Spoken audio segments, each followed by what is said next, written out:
সেলসেলার বিরুদ্ধে বলে আঙ্গাগুলো তখন কি করে জানেন, আঙ্গাগুলো উল্টো ওদেরকে অস করতে করতে সামনে অন ক্যামেরা ওদের গাইল দেয়।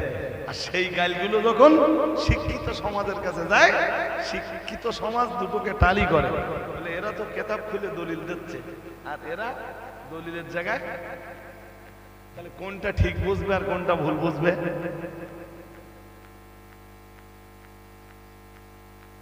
আমার কি কথা মাথায় যাচ্ছে নাকি? শিক্ষিত সমাজ, কলেজ পড়ুয়া, স্কুল পড়ুয়া ছেলে, ইউনিভার্সিটি পড়ুয়া ছেলে, সায়েন্স গ্রুপ নিয়ে পড়া ছেলে, কমার্স নিয়ে পড়া ছেলে, জি আগের ভিডিওটাও দেখেছে, তুমি গাইল দিয়েছো তোমার ভিডিওটাও দেখেছে, কি ভাববে যে এরা দলিল দিচ্ছে, জোরে আমিন বলার দলিল দিচ্ছে, আর আমার গায়ে মাল কি দিচ্ছে?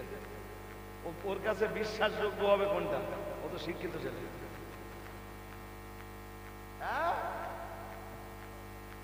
এই মালগুলো এরা সিলসিলা আর মাযহাবের উপকার করছে না ক্ষতি করছে?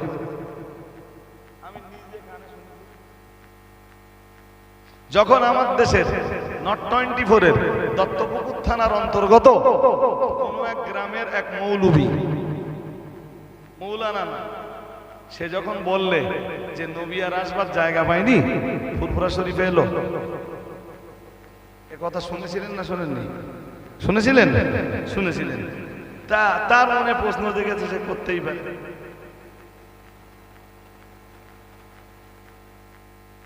তখন দেখলুম সামনে অন ক্যামেরা, একদম মাইকে, মানে নট 24 এর দত্তপুকুর থানার অধীনস্থ কোন এক গ্রামের সেই মৌলবীকে আমার দেশের ফুরফুরা মতাদর্শের নামীয় কিছু বক্তারা স্টেজে তারা গাইল দিচ্ছে। কি করতেছে? কথা বলতে কি করতেছে? ইস, আমরা কোনোদিন গাইল দেয়নি তো, আমিও দেয়নি, মুফতি সাহেবও দেননি, আর মাদিন সাহেব সম্ভবত তখন ওমরায়, আমার যতটা মনে পড়ে মাদিন সাহেব তখন ওমরায়, আমিও দেয়নি, মুফতি সাহেবও দেননি, কি আমাদের অল ইন্ডিয়া সুন্নাতুল জামাতের আলেম যারা, তারা কেউ গাইল দেয়নি। আমরা যেটুকু পেরেছি, যেটুকু যোগ্যতায় কুলিয়েছে, আমরাও পাল্টা কোরআন হাদিস দিয়ে, দলিল আদিল্লাহ দিয়ে তার জবাব দিয়েছি। আলহামদুলিল্লাহ বলবেন না? একটু জোর করে বলেন। বিরাট বড় হুজুর, দলিল দেওয়ার মতো মুরত্ব, বিরাট বড় হুজুর, মানে কেতাবে না, মুখির জোরে ঠেলে যাচ্ছে। কিসের জোরে? একটু সুর আছে, একটু গজল গাবার মুরদ আছে, জনগণ তাই বিশ্বাস করতেছে। অথচ কোরআন শরীফ দিয়ে, কোরআনুল কারীম খুলে দিলে সূরা ফাতিহাটাও পড়ার যোগ্যতা তার, তা সে দলিল দেবে কে যে সূরা ফাতিহা পড়তে যেয়ে ভুল করে, আউযু বিল্লাহ বিসমিল্লাহ পড়তে যেয়ে ভুল করে, জি সূরা আলাকের প্রথম আয়াত পড়তে গেলে ভুল করে, দলিল দেবে কে? এসব মানে না।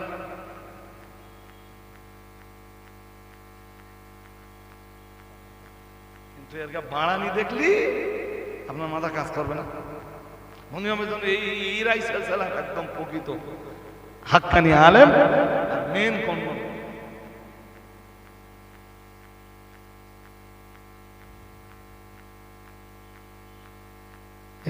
আমি কি বলছি আমার কথা মাথায় যাচ্ছে? হ্যাঁ না বলে না? হ্যাঁ, আমি বলো ছাড়বার দৌড় গড়ায় এসছি, বলো আমার, বলো আর আর আর বেশি বাকি নেই। তা আপনাদের কাছে অজ করিনি, বলো অস করেছি। অস আর অজ দুটো এক জিনিস। আজকের যেটা করি যেটা কি অস ওয়াস। এখন যদি মনে করি ওই যে আয়াত পড়েছিলাম, এই যে হাদিসটা খুলে বসে আছি, এই হাদিসটা দিয়ে বললে এখন অনেক ওয়াস হবে ভাই, খুব কষ্ট হয় জানেন না। আমরা একটু দলিল আদিল্লাহ দেবো তো, আর এক প্রান্ত থেকে গাইল দেবে আমরা ওয়াহাবি।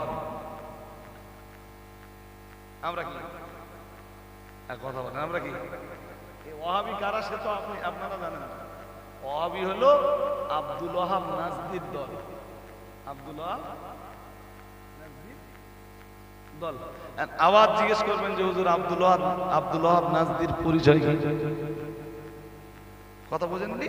সে পরিচয় দিতে গেলে আমার তো আরো সময় যাবে, বাট আমি ওর ভিতরে আজকে আর ঢুকতে চাচ্ছি না।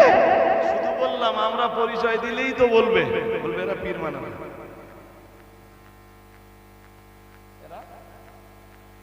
ওই একটু আগে এই নট 24 এর ওই দত্তপুকুর থানার অধীনস্থ কোন এক গ্রামের, শুনছেন নাকি, কোন এক গ্রামের কোন এক মৌলবী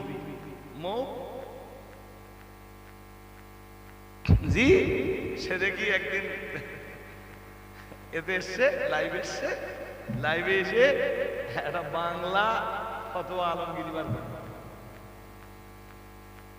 কি ফতোয়া আলমগীর কেউ দেখেছিল? সেই মৌলবী এখনো কেউ একটু এলো না হানাফি মাযহাবে। এসে দেখি বাংলায় ফতোয়া আলমগীরির কটা ফতোয়া পড়ে শোনাচ্ছে যে হানাফি মাযহাবের ফতোয়ার কিতাবে লেখা আছে ফতোয়া আলমগীরিতে সুবহানাল্লাহ বলে নামাজ শুরু করলে হবে। কি বলে নামাজ শুরু করলে হবে? আল্লাহর জালালের ইজ্জতের কসম করে বলছি, হানাফি মাযহাবে সুবহানাল্লাহ বলে নামাজ শুরু করলে নামাজ হবে।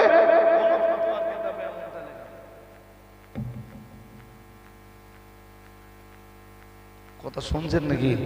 একদম টোটালটা মিথ্যা কথা বললে। এটাই বাংলা দেখাচ্ছে বাংলা। সে মাল আরবি পড়ুনি, সে মাল আরবি পড়তে জানেও। ফতোয়া আলমগীরি বাংলায় লেখা, হ্যাঁ না বলে না? হ্যাঁ, আলেমদের পড়তে 12 বছর 14 বছর মাদ্রাসায় পড়ে খাঁটি আলেমদের পড়তে তাই মানে ইফতা পাস করা মানে মুফতি হয়ে বার হওয়া ছেলেগুলোর পড়তে তাই দাঁত ভেঙে যাওয়ার মতো হয় জি। আর যেসব জিনিস মাদ্রাসার চৌকাট ডিঙাইনি তার তো পড়া শুনলি বোঝা যায়, কোরআন তেলাওয়াত শুনলি বোঝা যায় যে সেমালের চোখ টোটাল তার বক্তব্য শুনলে বোঝা যায় সেই স্টেজগুলোতে উঠে লোকের সমালোচনা ছাড়া আর কিচ্ছু, টোটাল টাইমটা লোকের সমালোচনা, না আছে কোরআন না আছে হাদিস। কোরআনে যা একটু অর্ধেক তরজমা করে তাফসীর করে সেও রং।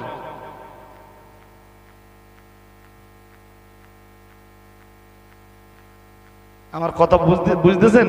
সে দেখি হঠাৎ একদিন লাইভে এসে বললে হানাফিদের ফতোয়া আলমগীরিতে অনেক ফতোয়া ভুল আছে, সেই বাংলা ফতোয়া আলমগীরি আলগা করে করে দেখাচ্ছে।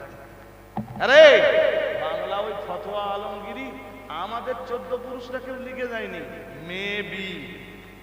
মে প্রবল সম্ভাবনা আছে ওদের 14 পুরুষদের কেউ লিখে হানাফি মাযহাবকে দুর্নাম করতে চাইছে।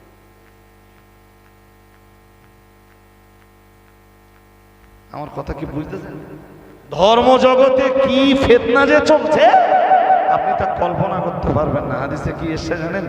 বাদিরু বিল আমালি ফিতানা কাকিতাইল লাইলিল মুযলিম ইসবিহুর রাজুলু মুমিনা ওয়া ইউমসি কাফিরা। মুসলিমের হাদিস। আন আবি হুরায়রা রাদিয়াল্লাহু তাআলা আনহু قال قال رسول الله صلى الله عليه وسلم بادروا بالاعمال فتنا كقطع الليل المظلم।